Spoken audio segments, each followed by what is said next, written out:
एक 70 साल का नौजवान है, हिंदुस्तान में रहता है, वो डायलिसिस पे है, उसका वजन ज़्यादा है, उसको डायबिटीज़ है, उसको कैंसर है, एकदम हाई रिस्क।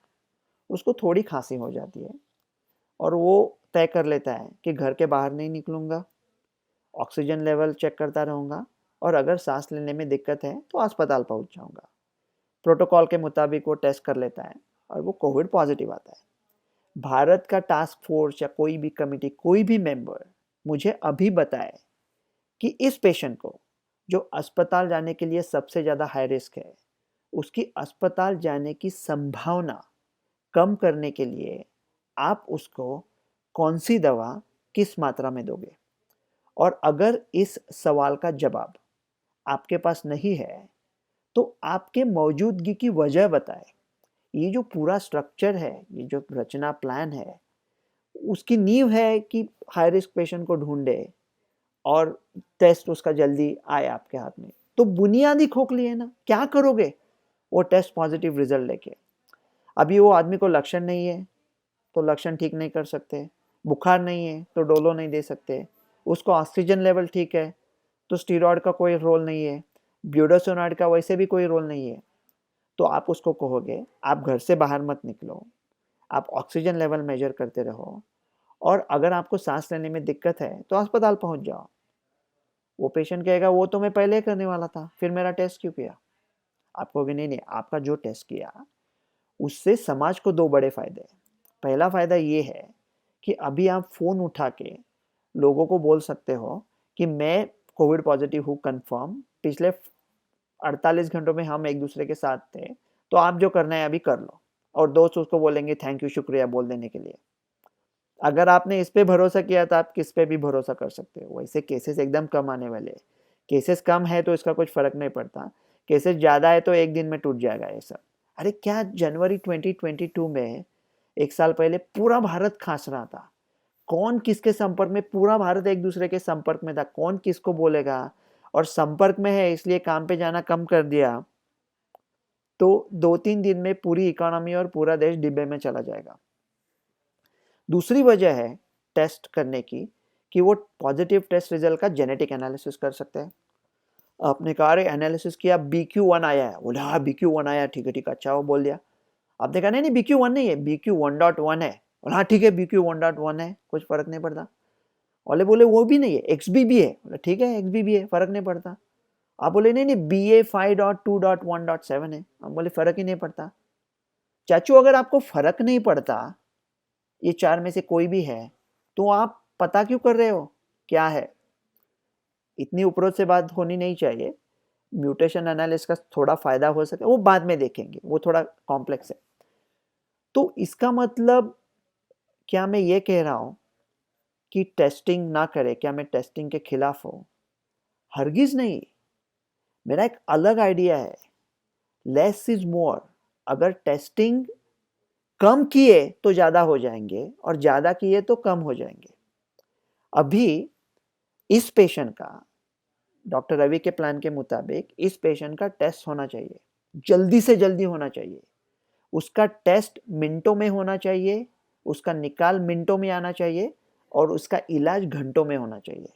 और इलाज के लिए निर्माट्रेलविर, एनसिट्रेलविर और 3 दिन का रेमडेसिविर प्रोटोकॉल ये होना चाहिए। तो अभी मानो आप एक किसी शहर में रहते हो, ओके, और वो शहर में बारिश आने का खतरा है, लेकिन लोग ज़्यादातर घर पे ही है, 99% लोग घर पे है, अपने खुद पे घर पे है, छत के नीचे है, तो वो तो भीगने वाले नहीं है। जो लोग घर के बाहर है वो हाई रिस्क है भीगने के लिए। बारिश में आपको भीगना अच्छा नहीं है। तो अगर बारिश आने की संभावना है तो आप जल्दी से दौड़ के उनके पास गए और हाई रिस्क लोगों को छाता दे दिया। वो पूरा फोकस है, वो हाई रिस्क लोगों को छाता देने पे है। अगर आप जो लोग घर पे बैठे हैं सुकून से छत के नीचे, उन्हें आप बोले कि आप छाता खोल लो, तो ये पागलपंती होगी ना। वैसी ही पागलपंती जो नौजवान लोग हैं उन्हें ये कहने में है कि आप मास्क पहन के सोशल डिस्टेंसिंग बना के न्यू ईयर की पार्टी को जाओ। देखो, कोई भी डॉक्टर ऐसा नहीं कहेगा कि लापरवाही करो, जो गवर्नमेंट आपको कहता है वो करो, वो मैं हमेशा कहता हूँ। लेकिन अगर कोई हट्टा-कट्टा जवान है, उसको डिसीज़ होने का, सीरियस डिसीज़ होने का चांस लगभग नहीं है, उसने टीके लिए हैं, तो उसको मास्क डाल के सोशल डिस्टेंसिंग बना के आपका क्या फ़ायदा है? इतना ही फ़ायदा है कि वो किसी हाई रिस्क आदमी को डिसीज़ ना दे दे, राइट? वो घर के बाहर है, जिसके पास छाता नहीं है, उसको डिसीज़ ना दे दे। तो सिर्फ़ उन लोगों पे फ़ोकस करो ना, सिर्फ़ डॉक्टर लोग अस्पताल में मास्क डालें, हाई रिस्क पेशेंट मास्क डालें, उनके आजू-बाजू में मास्क डालें, उनको ही करो सिर्फ़। बाकी अगर आपने ये चालू किया ना कि ये सोशल डिस्टेंसिंग बना के रखो वगैरह, क्या मिलने वाला है आपको इस सोशल डिस्टेंसिंग के? भारत का जो पूरा शादियों का मौसम है, वो ख़त्म हो जाएगा इस सोशल डिस्टेंसिंग की वजह से। आपको ना शादी दूसरे की है, वो तोड़ दोगे और शादी तोड़ने के बाद वहाँ जाके आप बैंड बजाओगे, मेरी प्यारी बहनिया बनेगी दुल्हनिया। आपको शादियाँ तोड़ने में क्या मज़े आते हैं पता नहीं। ये सब सोशल डिस्टेंसिंग वगैरह करके जो पूरी इकोनॉमी अभी उभर रही है। देखो चाइना में तो अभी प्रॉब्लम आने वाला है, बहुत, बहुत। पूरा विश्व का मैन्युफैक्चरिंग चाइना में होता है, वो सब भारत में होने वाला है। भारत में इतनी बरकत, इतना पैसा आने वाला है ना, भारत की बेटियां और बेटे इतने खुश होने वाले हैं ना। लेकिन उसकी जो शुरुआत है, वो अभी होनी चाहिए, नहीं तो दूसरा कोई देश लेके जाएगा। तो वो चालू करने के लिए अभी आपने बीच में आके डर के मारे अपने इकोनॉमी का बैंड बजा दिया ना, तो भारत विश्व की सबसे ताकतवर आर्थिक संस्था हो सकती है, उसमें आप रुकावट डाल सकते हो। तो ऐसा मत करो। तो देखो ये जो अपने टास्क फोर्स के लोग हैं, वो बड़े पढ़े लिखे डॉक्टर हैं। मेरी औकात नहीं है कि मैं उन्हें कुछ बोलूँ।